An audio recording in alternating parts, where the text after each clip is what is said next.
자, 이번에는 이어서 여당 소식 짚어보겠습니다. 어제 열렸던 민주당 대선 예비 후보들의 세 번째 3차 TV 토론회에서는요, 2차 토론회와 비슷한 장면이 재현이 됐습니다. 이재명 경기지사와 박용진 의원이 기본소득에 이어서 이번에는 기본주택으로도 뜨거운 설전을 벌인 건데요. 토론회 내내 충돌하는 두 사람의 모습 화면으로 잠시 확인해 보시죠. 기본주택 관련해서 시범단지가 있다고 그러셨죠? 시범단지가 아니라 시범적 사업 부지가 있습니다. 그러니까 지금 하고 있다고, 조그맣게 하고 있다고 그러셨죠? 네, 거기 네. 어디죠? 정확히는 진짜 모르겠습니다. 다음 토론에 알려주실 수 있으시죠? 본인이 찾아보시죠. 하고 계시는 분이 알려주셔야죠. 저도 알아봐야 되니까요. 대학 미진학자 세계 여행비 1,000만 원 공약하셨죠? 그건 공약 아니고요. 한국경제가 그걸 뭐가 쓰던데 미취학 그 고등학생 졸업생들에도 그래서 이런 거 어쨌든 고려할 수 있지 않냐는 제안한 예, 거를 그거를 할 거면 공약이라고 왜곡한 겁니다. 자, 박 의원의 지적에 네. 이재명 지사가 잘 모르겠다, 직접 찾아봐라. 그리고 살짝 기술적으로 피하는 모습을 보였어요. 지금까지의 모습과는 조금 더 다른 모습입니다. 아예 정면 대응은 약간 피하는 모습이에요. 그렇게도 보여질 수 있지만 네. 저는 좀 더 유한 모습으로 대응했으면 좋겠어요. 그렇게도 해석이 가능하군요. 좀 안타까운 부분이 있습니다. 네. 왜냐하면 어떤 질의를 받았을 때 본인의 어떤 공약과 관련한 정책적인 질의를 받았는데 그 질의한 상대 경쟁자에게 당신이 찾아보라고 이야기하는 것은 사실 썩 보기 좋은 모습은 아닌 것 같고요. 말씀하신 대로 좀 전에 굉장히 강팍한 모습보다는 좀 많은 지적을 받았기 때문에 이 부분에 대해서는 조금 물러선 걸로 해석될 여지도 있어 보입니다. 네. 자, 어제 이재명 지사는요, 박용진 의원이 기본소득 관련 비판 근거로 제시했던 이재명 지사 자신의 과거 SNS 글을 직접 출력해서 가지고 나왔습니다. 해당 글에서요, 이재명 지사는 이 재원 마련 방안, 50만 원 방안과 100만 원 단위 기본소득 방안으로 나눠서 이 설명을 했었는데, 자, 그러니까 1인당 50만 원씩 지급하는 기본소득은 국가재정의 5%에 불과해서 얼마든지 만들 수 있다라고 글을 쓴 내용을 밝혔고요. 박용진 의원이 지적한 부분이 바로 이 부분입니다. 이 모든 국민에게 50만 원씩 다 기본소득으로 준다는 것, 이거는 예산의 5%니까 얼마든지 할 수 있다. 이 말은 곧 당장도 할 수 있다는 말이 아니겠냐. 박용진 의원은 이 부분을 계속 물고 늘어진 거고요. 그리고 이재명 지사는 같은 그 해당 글에서 시행 시기와 관련된 부분에서요, 바로 두 번째인 100만 원 단위 기본소득은 결단만 하면 수년 내에 가능하다라면서 시기를 수년 내라고 밝혔으니 나는 이걸 이야기한 거다라면서 이재명 지사는 이 100만 원 기본소득에만 집중을 했고요. 박용진 의원은 예산만 조정하면 당장도 가능할 것처럼 얘기를 해놓고 그래놓고 나중에 기본소득은 자기의 일 공약이 아니다. 이렇게 얘기를 했으니 국민들이 헷갈리고 육구잔도 헷갈리고 이 경쟁자들도 의아하다. 이런 부분을 계속 물고 늘어진 거거든요. 그러니까 이게 사실은 이재명 지사에 대해서 국민들의 지지가 집중됐었던 이유 중에 하나가 기본소득이죠. 저 기본소득이거든요. 그렇죠. 근데 사실은 당내 토론을 하니까 저게 얼마나 이 사상 누각에 있었는지가 명확하게 드러난 거예요. 네. 그러니까 1년에 50만 원 하면 한 달에 4만 원이에요. 한 달에 4만 원씩 받아가지고 이걸 도대체 어디에 쓰겠어요? 네. 점심 두 끼나 세 끼 먹으면 끝이잖아요, 보면. 그게 기본소득으로 무슨 의미가 있어요? 근데 1인당 한 달에 4만 원씩 주면 국고가 얼마가 필요하냐면 25조가 필요해요. 네. 근데 국고가 아니 기초연금 나가야죠. 장애인에 대해서 여러 가지 보조 나가야죠.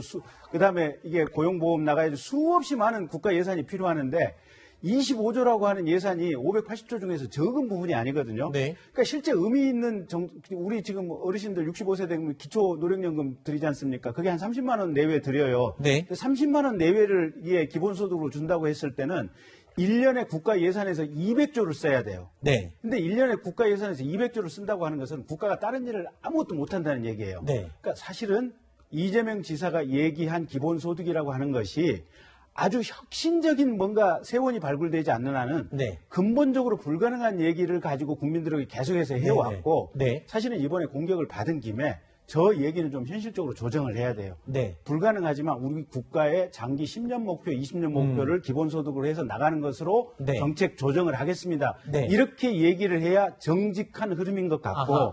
사실은 본인이 지금까지 곧바로 아니 1년에 이게 100만 원 해봐야 한 달에 8만 3천 원이거든요. 의미도 없는 것을 국민들을 가지고 이게 약간 눈과 귀를 흐리게 한 측면들이 있어요. 네네. 그래서 그 부분이 지금 당내 토론 과정에서 명확하게 드러난 거고 네. 어쨌든 국민들에게 이 점에 대해서 아주 분명한 좌표를 재조정해서 아마 제시할 필요가 있지 않나 저는 그렇게 봅니다. 바로 그 부분을 이제 박용진 의원도 지적을 한 것이겠죠. 그리고 지금 시기를 말한 적은 없다라고 이재명 지사가 자기 입장을 말하고는 있지만 박용진 의원 입장에서는 어느 국민들이 듣더라도 예산만 조정하면 25조 원 얼마든지 가능하다라고 얘기하는 것 자체가 당장도 줄 수 있는 것처럼 그리고 또 이 기본소득 하나 가지고 모든 많은 사람들이 이재명 지사를 동시화시킬 수 있는 떠올릴 수 있는 그런 이 약속이 됐기 때문에 그 부분을 지적을 한 건데요. 자, 그런데 이재명 지사는 출마 선언 이후 가진 비대면 기자회견에서는 이렇게 또 말을 했습니다.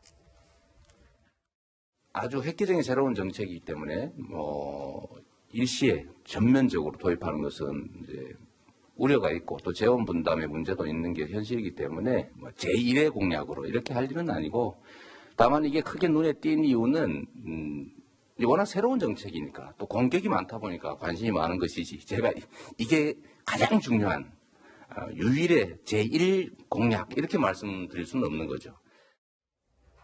이재명 지사라고 하면은 기본소득이 떠오를 정도로 대표 공약처럼 되어버린 이 상황에도 불구하고 스스로 기본소득이 제1공약이 아니라고 발언한 이후에 박용진 의원과의 설전이 이어졌죠. 그런 만큼 자신의 발언에 자신이 발목 잡힌 게 아니냐는 지적이 나올 수밖에 없습니다. 그래서일까요? 어제 TV토론회에서 이재명 지사는 작심하고 발언을 쏟아냈습니다. 제 페이스북 글 보시고 제가 말을 바꿨다 이렇게 말씀하셔서 혹시 진짜 내가 그랬었나 이렇게 제가 출력을 해봤거든요. 제가 문재인 정부가 낭비를 하고 있다든지 이렇게 말씀드린 일은 없고요. 또 한 가지는 이제 질문을 즉시 할 수 있다라고 하는 그 얘기도 제가 써놓지는 않았어요. 상대를 공격하시려면 팩트에 의해서 해야지 상대의 주장을 왜곡한 다음에 그 왜곡한 것에 대해서 공격하는 것은 좀 자중해 주시면 좋겠다 이런 생각이 듭니다. 자, 이런 입장에 대해서 자, 박용진 의원은 반응이 어땠을까요? 확인해 보시죠. 2020년에 시사 인터뷰에서 그 510조의 그 국가 예산을 가지고 25조 가능하다고 얘기하셨거든요. 근데 내년이면 국가 예산 600조가 넘어갈 텐데 그걸 못 한다고 얘기하시면 말이 안 되잖아요. 우리 이재명 후보님은 그전에는 그렇게 자신감 놓쳤는데 지금 부자 몸조심 하시는 건지 김 빠진 사이다가 아니냐 이런 우려가 듭니다. 윤석열 전 총장 같은 경우 몸만 풀다가 쓰러지지 않을까 걱정이고 이재명 후보님 같은 경우에는 몸살이다가 주저앉는 거 아니냐 이런 걱정이 들어요. 그래서 좀 이렇게 자신감 있고 본인의 정책과 관련해서 좀 분명하게 말씀하시는 게 필요하다 이런 생각을 하고 있습니다. 어떻게 들으셨어요? 이 기본소득과 관련된 이재명 지사의 말 바꾸기 논란. 글쎄요, 박용진 의원이 굉장히 그 허점을 잘 뚫고 들어갔다라는 지적도 있고요. 또 이재명 지사 입장에서도 나름 논리가 있다라는 얘기도 있고요. 어떻게 판단하십니까? 제가 보기엔 박용진 의원의 그 지적도 맞는 얘기예요. 예전에는 사이다 발언 많이 했는데 네. 지금 김 빠진 사이다다 이거 맞는 얘기예요. 왜냐하면 이재명 지사 입장에서 5년 전만 하더라도 문재인 현 대통령하고 같이 경쟁할 때는 거침이 없었죠. 예, 자기 자신이 1위가 아니니까 사이다 발언을 통해서 주목을 받아야 되잖아요. 네. 그러나 지금은 6개월 이상 계속 1위를 하고 있으니까 괜히 말 잘못했다가 다른데 크게 지지율에 영향을 주는 얘기를 안 하겠다 이런 전략이니까 저는 그건 잘 하고 있다고 보는데 이번 이제 기본소득과 관련해서 저걸 하고 있는 이유가 있어요. 왜냐면은 기본소득이라고 하는 게 학자들 사이에서는 이미 3, 40년부터 나온 얘기예요. 네. 그러나 OECD 38개국 중에 지금 하고 있는 나라가요. 딱 두 나라 있어요. 스위스하고 캐나다가 있습니다. 네. 그것도 예산으로 하는 게 아니고 목적세를 걷어가지고 탄소세를 걷어가지고 1년에 한 10만 원 정도 드는 거예요. 네. 거두는 만큼만 국민들한테 주는 거예요. 네. 1년에 10만 원이면 한 달 10,000원꼴뿐이 안 되잖아요. 네. 지역적으로 하는 데가 있는데 미국은 알래스카에서 1년에 약 1,000불에서 3,000불 됩니다. 그러니까 한 달로 계산하면은 한 10만 원에서 30만 원 주는 거예요. 그렇게 선진국도 하기 어려운 건데 과연 만약에 30만 원씩 월 주게 되잖아요. 우리나라 180조 원이 필요합니다. 네. 재원을 도저히 만들 수가 없잖아요. 그러니까 이재명 지사도 이게 재원 상태로 생각을 해보니까 앞으로 이 재원을 어떻게 만들지? 그러니까 당장하기 어렵겠다. 뭔가 증세를 하자는 불가능하겠다 하니까 핵심 공약이 아니라고 뒤로 후퇴를 하게 된 거예요. 우리나라가 언젠가는 예를 들면 건강보험, 의료보험 제도가 우리가 만들었잖아요. 그다음에 국민연금 제도도 만들었잖아요. 그런 것처럼 바로 기본소득제도도 언젠간 갈 거예요. 그게 10년 뒤에 갈지 20년 뒤에 갈지 몰라요. 그러나 현재로서는 지금 예상으로서는 쉽게 도입하기는 어렵다는 게 대부분의 학자들의 얘기입니다. 네, 그 부분을 이 이재명 지사도 간파를 하고 알고 있기 때문에 더 세게 밀어붙이거나 그러지는 못하는 거다. 그렇죠. 알겠습니다.